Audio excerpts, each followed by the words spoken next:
Bismillah, Assalamualaikum warahmatullahi wabarakatuh. Kembali bersama saya Osby Suganda. Nah teman-teman, kali ini kita akan belajar bagaimana cara membuat carousel design atau microblog design pakai aplikasi Canva. Nah, perlu diketahui teman-teman, microblog atau carousel design ini adalah salah satu jenis konten yang ada di Instagram yang biasanya memiliki slide yang banyak. Jadi istilahnya kita membuat konten yang bisa di slide, baik itu cerita atau itu edukasi atau itu tips dan trik dan semisalnya. Nah, itu kita gunain namanya carousel design. Cara bikinnya seperti yang udah kita terangin teman-teman adalah dengan mengkalikan lebarnya saja. Nah, kita buat desainnya dulu. Kita bikin sebuah desain ukuran, misalnya nih kita mau buat 2 desain, berarti 1080 dikali 2. Nah, sekali lagi kalikan hanya lebarnya saja teman-teman. Di sini kita mau bikin feed ukuran 1080, akan tetapi lebarnya kita kalikan dengan jumlah slide yang kita mau. Misalnya nih, kita mau bikin 2 slide, berarti 1080 dikali 2, 2160 kali 1080. Dan pastikan ukurannya itu dalam keadaan pixel, bukan cm, bukan milimeter, atau bukan inci teman-teman. Pastikan dalam pixel. Nah, kita akan coba membuat desain 3 slide ya teman-teman. 3 slide berukuran berarti 3 dikali 1080, yaitu 3 dikali 1080, maka hasilnya 3240 dikalikan dengan tingginya 1080. Jadi yang dikali hanya lebarnya saja teman-teman. Sekali lagi, yang dikali hanya lebarnya saja. Nah, 3240 dikalikan tingginya 1080. Jadi tinggi tetap ukuran 1080 atau bisa 1350, itu terserah kita. Misalnya mau bukan ukuran 4:3, kita buat berarti tingginya 1350. Jadi yang ukuran potret itu ya teman-teman. Jadi kita akan bikin kanvas sudah terbuat ya teman-teman, 3240. Jadi panjang dia, lebar ya teman-teman, dikali 1080 tingginya. Nah, yang pertama sekali teman-teman harus siapkan yang namanya aktifkan fitur bantuan ya. Bisa digunain, bisa enggak sih sebenarnya. Cuman ini saya sarankan untuk menggunakan fitur bantuan ini. Yang pertama adalah elemen persegi. Elemen persegi digunakan untuk membagi slide-nya. Jadi kita tahu ya batasan-batasan halaman pertama, halaman kedua, dan halaman ketiga. Itu gunanya di awal menggunakan elemen persegi. Pastikan yang dilebarkan adalah sama sisi dengan memilih sudut kanan bawah. Nah, kemudian kita copy menjadi 3 untuk membagi supaya terlihat ya teman-teman bahwa slide kita ini ada 3 buah. Jadi tadi ukurannya 3240, hasil dari 1080 dikali 3. Kemudian kita tambahkan atau kita aktifkan yang namanya di bagian file ini, rulers ya. Adalah garis bantu seperti itu. Nah, kita buat file, kita klik file, kemudian kita pilih tampilkan margin dan tampilkan penggaris. Nah, kemudian kita klik tampilkan margin. Jadi akan muncul sebuah rulers bantuan seperti itu. Nanti kita gunain sebagai pembatas supaya desain kita agak lebih rapi. Nah, seperti itu. Kemudian marginnya adalah batasan di dalam canvas kita. Dan saya saranin jangan membuat teks atau membuat konten di luar dari garis putus-putus atau garis margin tersebut, teman-teman. Nah, pertama kita akan tarik garis dari ruler yang sebelah kiri. Nah, seperti di dalam layar ya teman-teman, kita tarik ruler sebelah kiri ke batas slide yang pertama. kemudian slide yang kedua, kemudian lagi kita tarik untuk batas slide yang ketiga. Nah, kemudian juga kita tarik dari bagian atas untuk pembatas bagian atas dan bawah. Nah, seperti ini tampak di layar ya teman-teman. Nah, seperti itu. Kemudian kita sudah bisa hapus elemen perseginya. Nah, supaya seperti ini jadi agak lebih nampak. Jadi gunanya tadi sebagai pembatas atau alat bantu untuk membuat rulers ini. Jadi nanti kita bikin desainnya di dalam rulers ini teman-teman, ada batasnya. Jadi kita nggak terganggu oleh elemen dari persegi tadi. Nah, seperti ini. Kita mulai aja. Yang pertama adalah menyiapkan kontennya teman-teman. Menyiapkan kontennya. Nah, di sini saya sudah siapin kontennya. Kita copy isinya, body text-nya, konten kita yang bertemakan memperingati neraka malah masuk neraka. Nah, kita copy ke sini dan kita ubah warnanya menjadi gelap atau hitam.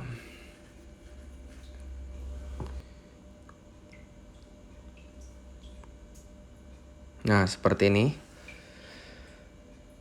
Di sini saya menggunakan jenis font Poppins, teman-teman. Sekali lagi saya sarankan untuk menggunakan font family yang sama, misalnya Poppins extra bold, kemudian bagian deskripsinya menggunakan Poppins yang lebih tipis dan semisalnya. Atau sebagai penghias bisa memasukkan model font yang handwriting seperti ini, seperti tulisan mengingatkan.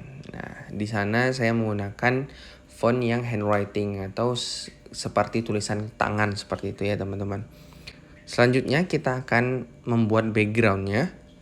Sebelum itu di teks ini menggunakan font jenis handwriting, tulisan memperingatkan menggunakan jenis handwriting. Bisa kita cari di bagian font, kemudian pilih cari jenis yang handwriting. Kita slide aja ke samping. Di sini banyak tulisan yang menggunakan tipe-tipe tulisan tangan seperti itu. Jadi ada kesan reliefnya sedikit seperti itu. Jadi ada variasinya.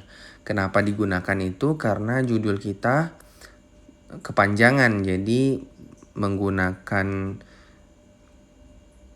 font jenis handwriting adalah salah satu solusinya, bisa divariasikan di bagian judul seperti itu. Tapi saya saranin maksimal 2 ya teman-teman. Maksimal 2 jenis family font.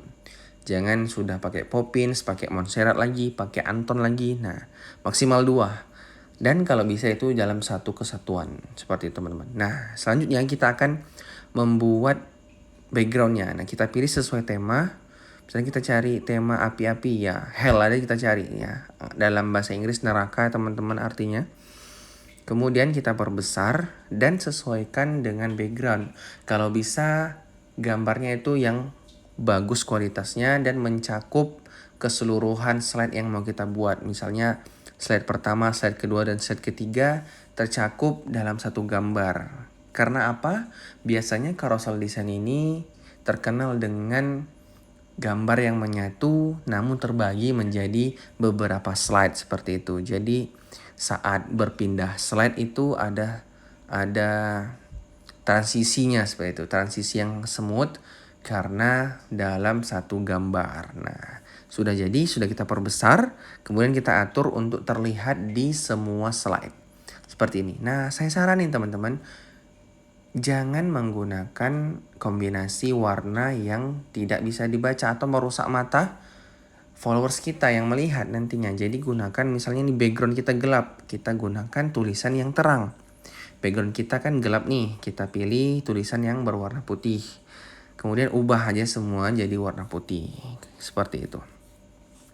Nah, untuk di slide kedua, nah kemudian kita akan menambahkan identitas dari konten atau dari Instagram kita. Misalnya kita bikin konten pendidikan atau kita mau buat nama akun kita. Jadi nanti saat di-share orang-orang tahu dari mana sumber share ini, dari mana sumber konten ini berasal. Nah, kita bikin dulu. Jangan lupa kita sertakan nama akun kita. Misalnya nih nama akunmu ya, kita bikin. Dan cantumkan dia di setiap slide. Cantumkan di setiap slide. Nah, pilih font yang sama atau Poppins. Kan kita milih Poppins nih. Pakai Poppins. Nah, kita pilih Poppins yang lebih tipis daripada yang lainnya. Nah, kita buat rata kiri, kemudian kita perkecil. Lebih kecil daripada konten-konten slide pertama, slide kedua, dan slide ketiga. Seperti ini. Kemudian di sampingnya, di samping konten atau di samping nama Instagram kita bikin sumber dari mana perkataan ini kita ambil, konten ini kita ambil. Jadi kita berdakwah, misalnya kita nyampein dakwah atau nyampein berita harus ada sumbernya. Misalnya nih, konten ini saya ambil dari Al-Ustadz Rahimul Bahrain Hafizullah. Nah, beliau menulis di muslimafia.com. Kita masukin aja di sana muslimafia.com. Kemudian kita copy aja teman-teman untuk di slide kedua dan slide ketiganya. Nah, semoga teman-teman paham ya sampai di sini. Ini agak panjang videonya. Semoga teman-teman paham. Nah, kemudian setelah itu kita rapikan. Sebisa mungkin antar slide itu sama ya ukurannya teman-teman, sama posisinya dan sama ukurannya untuk bagian footer atau bagian watermark. Nah, seperti ini.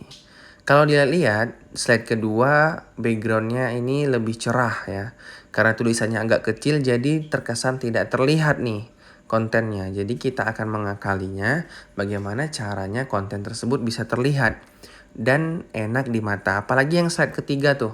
Slide ketiga sepertinya agak kurang nampak karena cahaya apinya sangat cerah seperti itu. Nah, kita akan tambahin efek vignette-nya atau kita tambahin gradient sebagai pemanis ya teman-teman. Sebelum itu kita akan tambahin yang namanya text rectangle-nya atau perseginya, square-nya. Nah, kita bisa atur di bagian ini ketebalan garis maupun kelengkungan sudutnya. Kita akan pilih kelengkungan sudutnya agak tumpul ya, seperti itu, agak tumpul. Nah, kemudian kita perbesar dia. Jadi ini kita gunain sebagai background dari konten thread yang kedua. Kenapa? Karena dia sepertinya agak kurang terlihat dikarenakan background api yang agak terang seperti itu ya teman-teman. Nah, kita gunain, bisa diakali dengan menambahkan elemen persegi sebagai tempat meletakkan konten yang gambarnya atau backgroundnya itu menerangi atau tidak sesuai dengan isi konten kita. Maksudnya tidak sesuai adalah warnanya itu kontras atau warnanya itu agak sama gitu. Jadi nggak enak dilihat oleh mata kita. Nah, yang kedua kita tambahin nih elemen gradient untuk di slide akhir. Nah, seperti yang di slide pertama kita tambahin elemen gradient, di slide terakhir juga elemen gradient dan menjadi warna hitam. Jadi lebih terlihat ya teman-teman, dan semoga bermanfaat. Barakallahu fikum.